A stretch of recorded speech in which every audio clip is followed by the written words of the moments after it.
ان اللہ و ملائکتہ یصلون علی النبی، اللہ تعالی اپنی شان اور مرتبے کے مطابق رحمتیں بھیجتا ہے اپنے نبی کے اوپر، وہ ملائکتہ، اور اس کے فرشتے اپنی حیثیت کے مطابق وہ بھی دعائیں رحمت کرتے ہیں۔ اللہ تعالیٰ رحمت بھیجتا ہے اور وہ دعائیں رحمت کرتے ہیں فرشتے۔ اور پھر آگے حکم دیا اللہ رب العزت نے اہل ایمان کو، یا ایھا الذین آمنو، اے ایمان والو، صلو علیہ وسلموا تسلیما، تم سارے کے سارے آپ صلی اللہ علیہ وآلہ وسلم کے اوپر بے شمار درود و سلام بھیجو، دن رات بھیجو، دن کی کوئی قید نہیں، رات کی قید نہیں، وقت کی قید نہیں، نماز سے پہلے، نماز کے بعد، اٹھتے بیٹھتے، سفر کرتے، قیام کی حالت میں، جتنا تمہارا جی چاہے میرے نبی کے اوپر تم درود و پاک بھیجو، درود و سلام کے نغمے الاپو،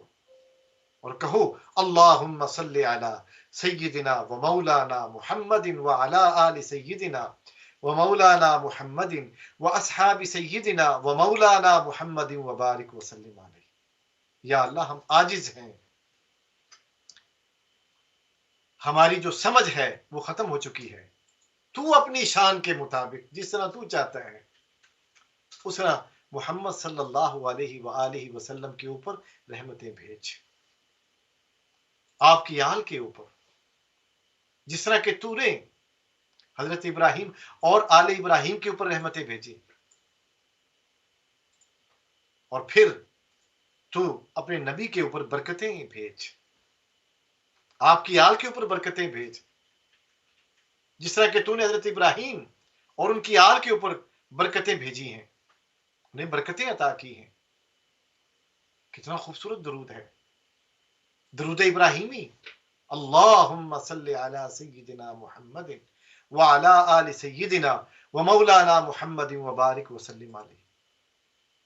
اللہ رب العزت سورہ احزاب کے اندر اہل ایمان کو حکم دے رہا ہے، یا ایھا الذین آمنوا صلو علیہ وسلموا تسلیما، اے ایمان والو تم آپ کے اوپر درود بھیجو، سلام بھیجو، بے شمار بھیجو، جتنا چاہو بھیجو، کم بھیجو، زیادہ بھیجو، درمیانی تعداد میں بھیجو،